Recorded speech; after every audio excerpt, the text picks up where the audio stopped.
Assalamualaikum warahmatullahi wabarakatuh. Perkenalkan, nama saya Raja Hafizul Roidias. Saya dari Fakultas Ekonomi Bisnis, jurusan Manajemen. Di mata kuliah pengantar manajemen ini, saya akan membahas beberapa poin penting yang telah saya pahami. Langsung saja ke poin yang pertama.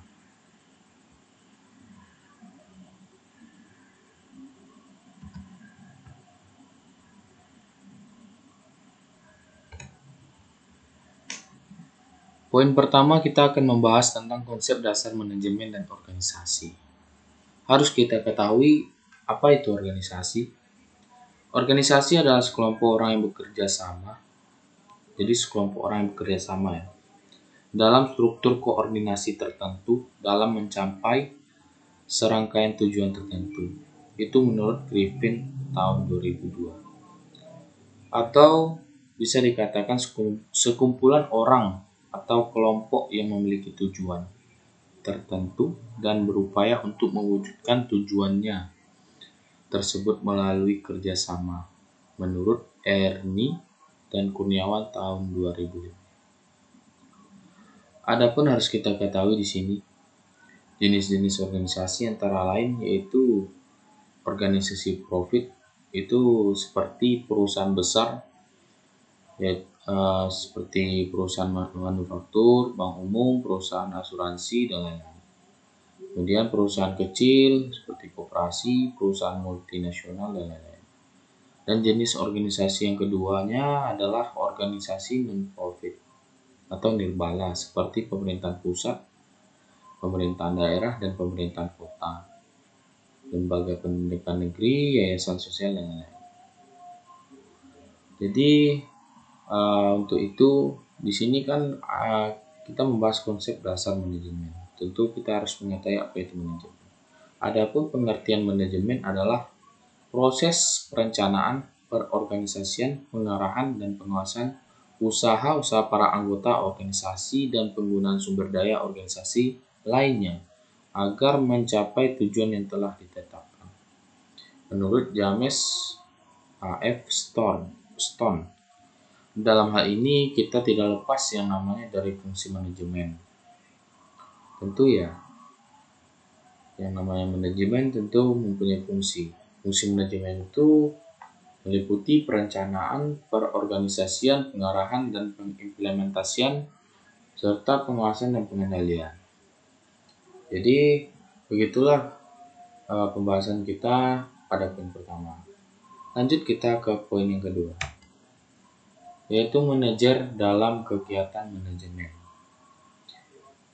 Manajer adalah orang yang melakukan kegiatan manajemen. Lebih lengkap lagi, manajer adalah individu yang bertanggung jawab secara langsung. Jadi secara langsung ya, untuk memastikan kegiatan dalam sebuah organisasi dijalankan bersama para anggota dari organisasi. Jadi manajer ini mempunyai anggota, dia bersama para anggota dari organisasi tadi, dia mengatur. Karena dia yang bertanggung jawab secara langsung, yang memastikan kegiatan dalam sebuah organisasi tadi. Menurut Ernie Kurniawan tahun 2005 tadi ya. Keahlian manajemen atau bisa disebut managerial skill mencakup beberapa hal, yaitu keahlian teknis, keahlian berkomunikasi dan berinteraksi dengan masyarakat, keahlian konseptual, keahlian dalam pengambilan keputusan, keahlian dalam mengelola waktu,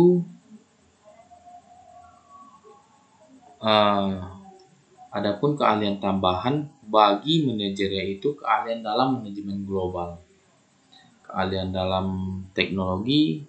Kemudian adapun yang harus kita ketahui tentang manajemen sebagai sains dan manajemen sebagai seni.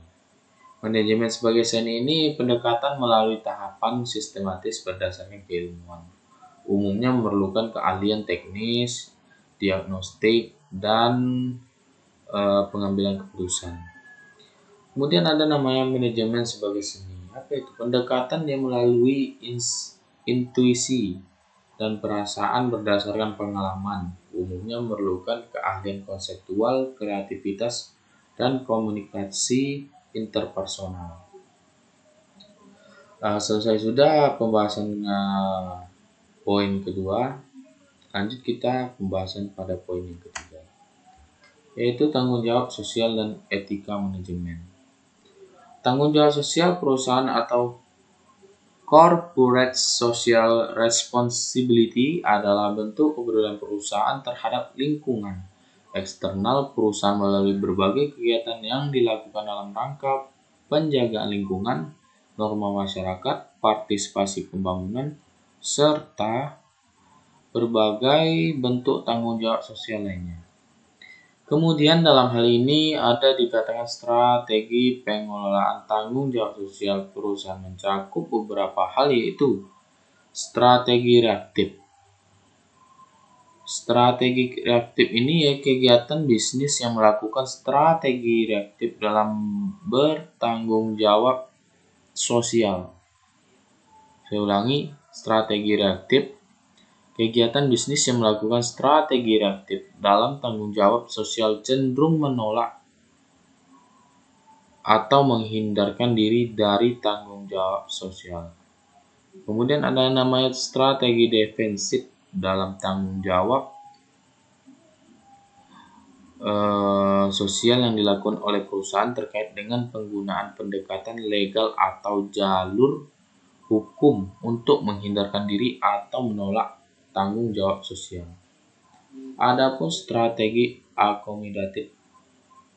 Strategi akomodatif merupakan tanggung jawab sosial yang dijalankan perusahaannya yang dikarenakan adanya tuntutan dari masyarakat dan lingkungan sekitar akan hal tersebut. Kemudian terakhir strategi proaktif.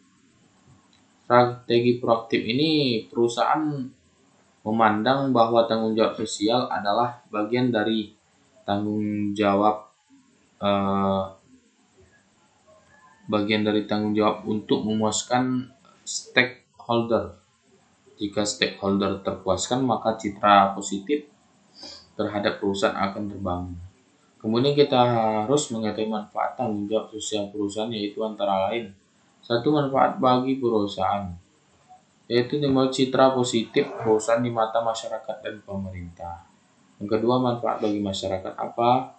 Selain kepentingan masyarakat terakomodasi, hubungan masyarakat dengan perusahaan akan lebih erat dalam situasi win-win solution.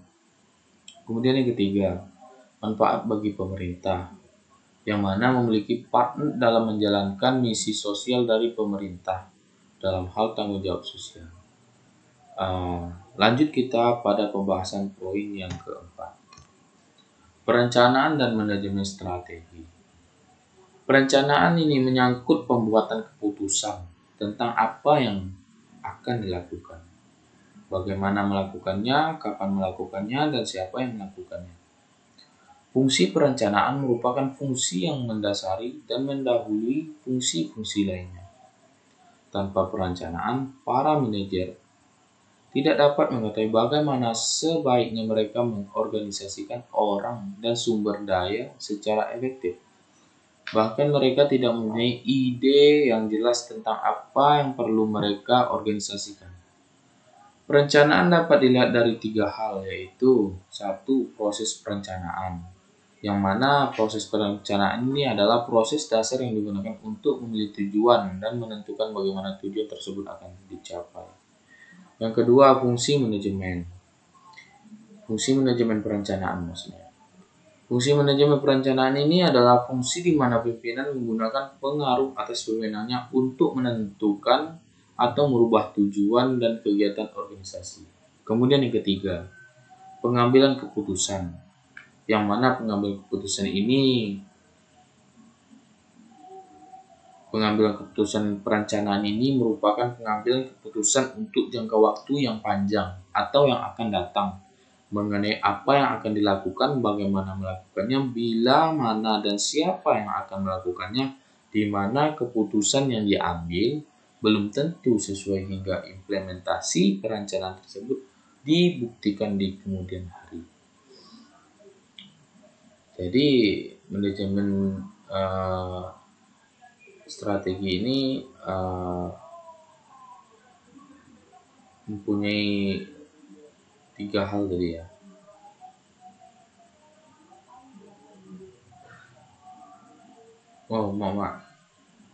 Perencanaan ini mempunyai 3 hal tadi.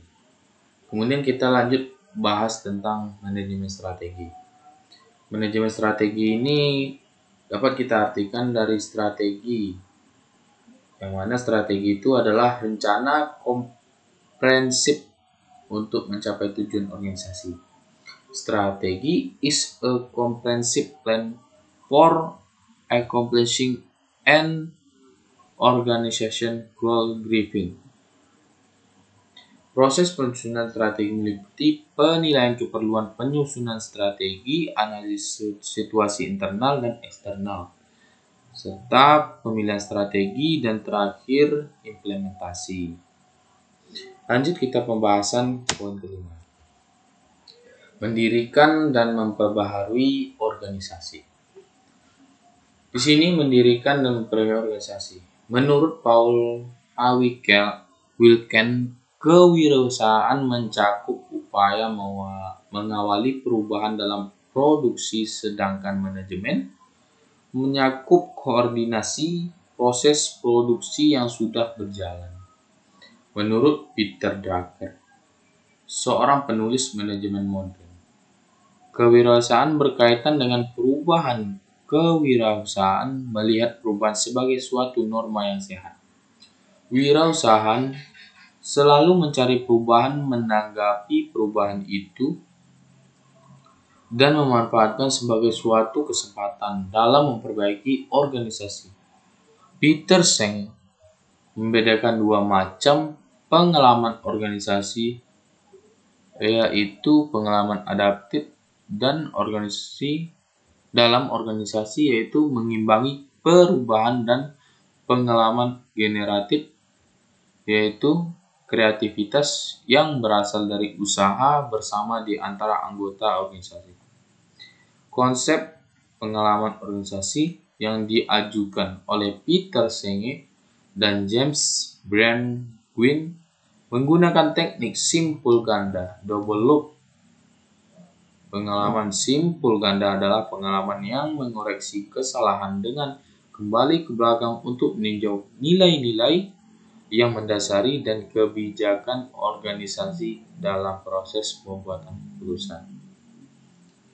Pengalaman simpul ganda mengakui bahwa pekerja yang terlibat langsung dalam pekerjaan yang sebenarnya akan mempunyai penyelesaian yang lebih baik daripada manajemen. Tipe pengalaman ini dapat mendorong kerja kelompok yang lebih banyak dan organisasi yang lebih efektif. Lanjut pembahasan yang ke-6, manajemen sumber daya manusia. Lanjut ke pembahasan yang ke-7. Manajemen sumber daya manusia.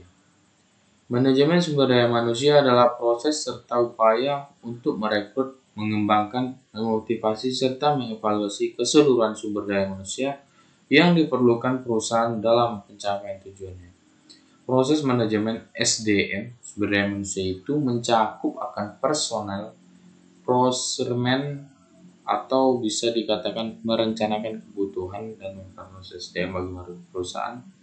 Personal procurement, mencari dan mendapatkan sumber daya manusia, termasuk di dalamnya rekrutmen, seleksi, dan penempatan, serta kontrak tenaga kerja.